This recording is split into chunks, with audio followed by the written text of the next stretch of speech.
સુરતના ખજોદમાં solid waste disposal site પર કચરાના વિશાળ ઢગલામાંથી સોમવારે આગ લાગવાની ઘટના બની હતી। સોમવારે લાગેલી આગ 60 કલાક બાદ કાબૂમાં આવી છે। 18 લાખ લીટર પાણીનો મારો ચલાવવામાં આવ્યો, છતાં પણ આગ ઠરવાનું નામ ન લેતા આખરે બુધવારે 150 ટન ખજોદ ડિસ્પોઝલ સાઇટ પર લાગેલી આગ 60 કલાકે કાબૂમાં આવી છે। અત્યારે કુલિંગનું કામકાજ ચાલી રહ્યું છે। સીધી તસવીરો તમે જોઈ શકો છો। ખજોદ વિસ્તારમાં અત્યારે પાણીનો મારો છે ચલાવવામાં આવી રહ્યો છે।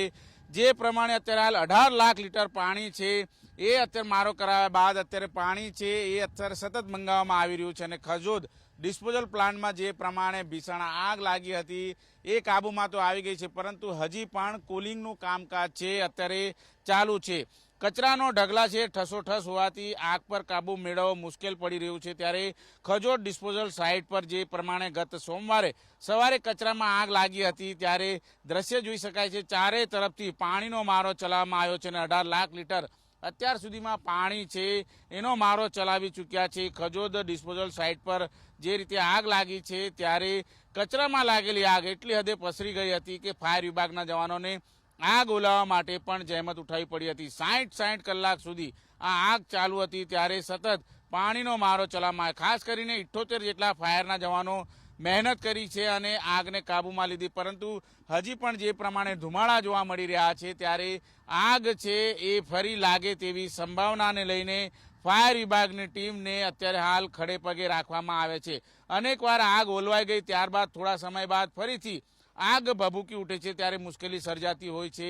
કચરાના ઢગલા છે એ ઠસોઠસ ભરાયેલા હોવાથી આગ પર કાબુ નથી મેળવી શકાતો એ પ્રમાણેની માહિતી છે। 12 અલગ અલગ ફાયર સ્ટેશનમાંથી ફાયર એન્જિન તથા વોટર બ્રાઉઝરની મદદ લેવામાં આવી છે અને 13 ફાયર એન્જિન અને વોટર બ્રાઉઝર સહિત 78 જેટલા ફાયરના જવાનો છે કામગીરીમાં જોડાયા છે।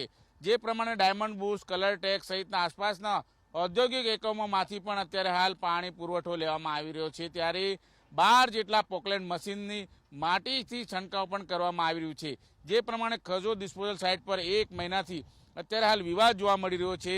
જે ખજોદ ખાતેથી કચરો ઠાલવીને કાંકરિયા લઈ જવામાં આવ્યો હતો એમાં કચરા કૌભાંડ થયું હતું અને હવે જે પ્રમાણે કચરામાં આગ લાગી છે ત્યારે ક્યાંક ને ક્યાંક ભ્રષ્ટાચાર છુપાવવાનો પ્રયાસ કરવામાં આવતો હોય એ પ્રમાણેનો વિપક્ષ દ્વારા આરોપ લગાવવામાં આવ્યો છે। લોકો તરફથી પણ વિરોધનો સૂર વધતા અત્યારે હાલ જે પ્રમાણે જે ખુલાસાઓ છે માંગવામાં આવ્યા છે, પરંતુ જે રીતે ગુજરાત પોલ્યુશન કંટ્રોલ બોર્ડ છે તેમણે પાલિકા પાસે આગ ઓલાવવાના પ્રયત્નો અને ભવિષ્યમાં આ પ્રમાણેની ઘટના ન બને તેના માટે ખાસ કરીને આ જે માહિતી છે મંગાવવામાં આવી, પરંતુ જે કચરાનો ઢગલો છે જે પ્રમાણે બળ્યો છે ત્યારે ક્યાંક ને ક્યાંક જે કચરા કૌભાંડ અગાઉ થયું હતું શું તેના ઉપર પડદો પાડવા માટેની કોશિશ છે કે કોઈ કે આગ લગાવી